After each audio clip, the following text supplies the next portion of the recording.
Behind these doors, the sterile, clinical cold of the morgue begins to fade away into a world of flickering golden light and ancient wood.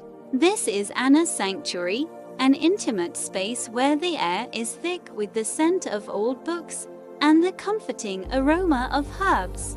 Anna moves through the quiet warmth of her living room, her movements relaxed, the heavy weight of the day finally starting to lift. Suddenly, a soft but deliberate knock resonates through the room. She pauses, her head tilting toward the sound as curiosity flickers in her eyes. The door opens, revealing Claire on the threshold. Her presence is transformed. The sharp edges of the night softened by the warm indoor glow. The golden light catches her long, wavy red hair and hypnotic amber eyes as she looks at Anna, seeking a sense of peace. Claire steps inside, the soft click of her boots on the dark wood floor echoing gently in the silence of the candlelit house. A whisper escapes her lips. "This is you." It is a realization of the soul behind the scientist, a discovery of a hidden world. From the shadows, Miss the Tuxedo Cat dashes across the floor. She stops abruptly, staring up at the newcomer with unblinking, curious eyes. In a moment of pure grace, Claire reaches down. Her pale fingers disappear into the soft fur as Miss begins to purr quite loudly. Anna watches, her arms uncrossing in genuine surprise. It is a rare sight to see the ancient predator and the cat in harmony. Now Luna, the orange cat, emerges from the edge of the room. She is observant and cautious, weighing the energy of the stranger. Claire stays crouched low to the ground, her posture non-threatening. She makes space, letting the orange cat decide when it is time to approach. Luna walks forward, sniffing the air. With a careful nudge against Claire's hand, the last barrier of tension between them finally dissolves away. Anna stands nearby, an impressed smile blooming on her face. The sanctuary is complete, welcoming a guest who has finally found her way home. In the heart of the golden room, they stand together. The cats are settled, and the ancient hunger is replaced by a peaceful belonging. Most people think my world is only about the dead, the silent, and the forgotten. But watching you here, I realize that not everything in this house is about the end. Some things are just beginning. I have lived through many lifetimes, Anna. I have spent centuries keeping the world at a distance. I never let anyone into my life because it never felt worth the risk. Until I met you. Then don't just visit the shadows. Stay here. Stay with me for real. You are asking for a lot. Forensic pathologist, are you sure you're ready for the truth of me? I deal with truths every day, Claire. This is the only one I want.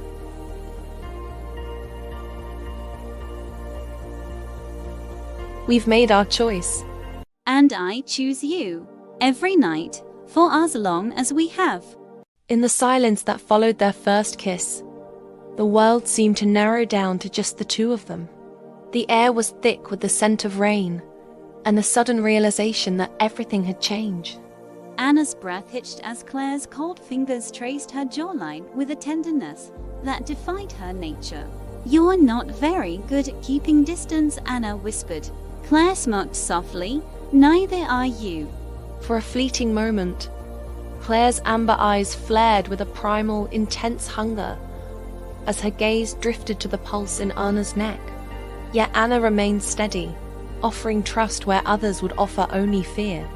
Claire snapped out of her trance, a look of deep apology crossing her pale features. Sensing the struggle, Anna reached out, gently intertwining their fingers to ground Claire in the shared warmth of the moment. "Stay here," Anna said, the words carrying a weight deeper than just a request for the night. Claire stepped into her space, finally choosing to surrender her centuries of loneliness for a chance at sanctuary. By Sunday morning, the sharp edges of desire had softened into the warm glow of domesticity. Soft golden light filtered through the curtains as the mundane magic of coffee and companionship began to take root. Claire stood by the window, watching Anna with a quiet intensity. Mist circled Claire's legs, rubbing against her black jeans in a silent gesture of feline welcome that Claire met with a gentle, hesitant touch. Anna leaned against the counter, witnessing the unlikely harmony with a peaceful smile. "They've accepted me," Claire murmured, her voice filled with wonder. Anna's eyes never wavered. "So have I, Claire. So have I." Looking up, Claire allowed her guard to drop completely.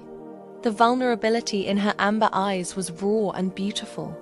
"You make this feel easy," she admitted, realizing she no longer had to hide. Anna stepped close, their silhouettes framed by the promise of the morning sun. The cat settled nearby, sensing the peace of the household. It was a shared sanctuary, built on a foundation of absolute trust. In that shared look of certainty, there were no more secrets. The room glowed with a soft, peaceful light as the world outside faded away, leaving them whole in the safety of each other's arms. It's a strange kind of domesticity, isn't it?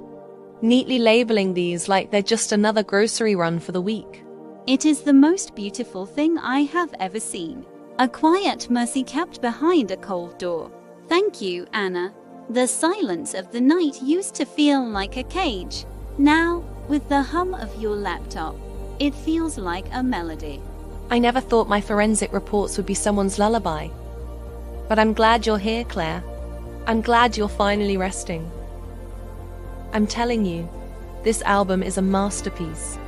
You can't just dismiss an entire decade of music because you like the harpsichord. It's loud, chaotic, and completely lacks discipline. Much like you, actually. Which is why I suppose I find it tolerable. Look at the way the rain blurs the world outside. It's like we're the only two people left. Just start by paying attention to right now. The now is a difficult concept for me, but with your hand in mine, the centuries don't seem so heavy. It smells of burnt earth and morning fatigue.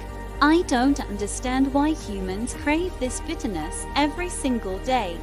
It's an acquired taste, like living with a vampire. But once you get used to it, you can't start your day without it.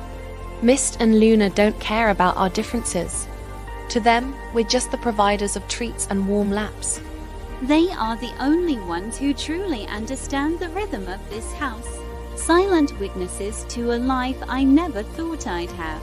Is everything all right, Claire? You're staring again.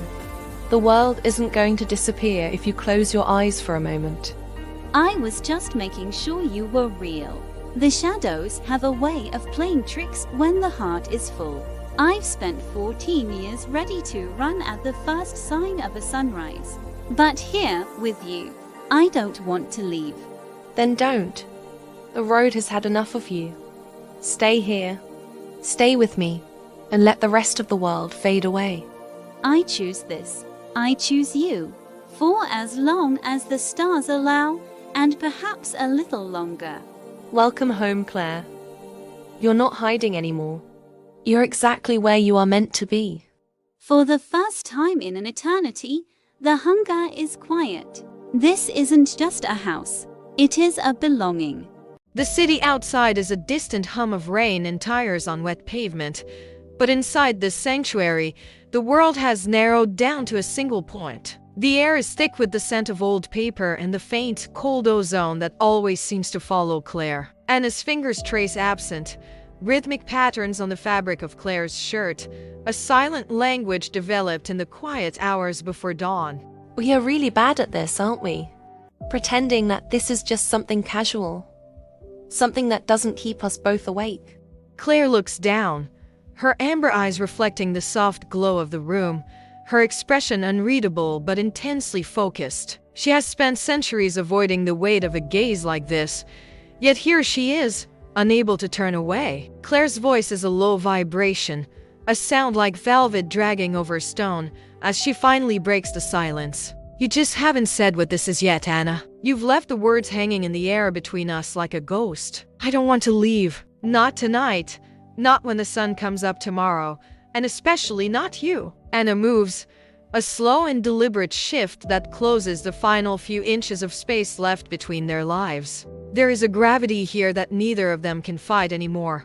A pull stronger than time or nature. Their hands find each other in the dark, fingers intertwining with a familiarity that suggests they were always meant to fit this way. Stay with me, not just for the night, but for the long stretch of silence that comes after. I thought you'd never ask. I've been waiting for you to realize that I'm not going anywhere. In the hundreds of years Claire has walked this earth, she has never felt a relief quite as sharp as this. The vulnerability on Claire's face is a rare treasure, one she only offers to the woman who sees her for who she truly is. I love you, Claire. Beyond the science, beyond the logic, and beyond the blood. Claire freezes for a heartbeat, the word love echoing through her mind like a bell tolling in an empty cathedral. Then she leans back in, the distance between them vanishing as she whispers the truth she has carried in silence. I love you too. More than the stars, more than the darkness that usually defines my world. They share a kiss that is certain and final, a pact made in the dead of night that will carry them into forever. On the other end of the couch, Miss the Tuxedo Cat stretches lazily, unimpressed by the weight of the human and immortal drama. Luna, the orange cat, watches them with a cautious gaze before finally settling into the small space between the couple. As the world continues to turn outside, this room remains a sanctuary where time has no power over the love they've found. Time doesn't simply pass in this house anymore. It settles. It is like the way dust dances in the morning sun, or how a building learns the rhythm of a new heartbeat. It began with small changes. Claire's jacket became a permanent fixture on the chair, and a second toothbrush appeared in the ceramic holder by the bathroom sink. Soon, the bookshelves began to expand. Heavy medical texts found themselves leaning against ancient, leather-bound novels, their spines resting together in a quiet, harmonious agreement of two different worlds. In the kitchen, the domestic routine became effortless. Anna places the neatly labeled blood bags right next to the carton of milk, a simple, everyday gesture of total acceptance. Every morning, as dawnlight filters through the curtains, Anna reaches out. Even half asleep, her fingers find Claire's hand, finding the pale skin already there, waiting with a peaceful gaze. They navigate the kitchen together. Claire takes a cautious sip of the coffee, her brow furrowing at the sharp bitterness, while Anna hums a soft melody against the rising steam. There are playful arguments over which record to play next. Their laughter echoes against the spinning vinyl, a sound of easy familiarity that has replaced the silence of the past. On gray, rainy afternoons, they stand shoulder to shoulder by the large window. No words are necessary. Their hands find each other instinctively as they watch the world blur outside. Even the cats have made their choice. Mist has claimed Claire's lap as her permanent territory, while Luna sits nearby, her once cautious eyes now filled with a deep sense of trust. In the golden, honeyed light of the evening kitchen, the air feels thick with belonging. Anna prepares dinner while Claire wraps her arms around her, resting her chin on Anna's shoulder. You're here a lot, you know? I wasn't planning on leaving. This is where I belong now. The house is no longer a sanctuary for one soul. It is a home built for two. As the light fades, the shared darkness feels safer than it ever has before.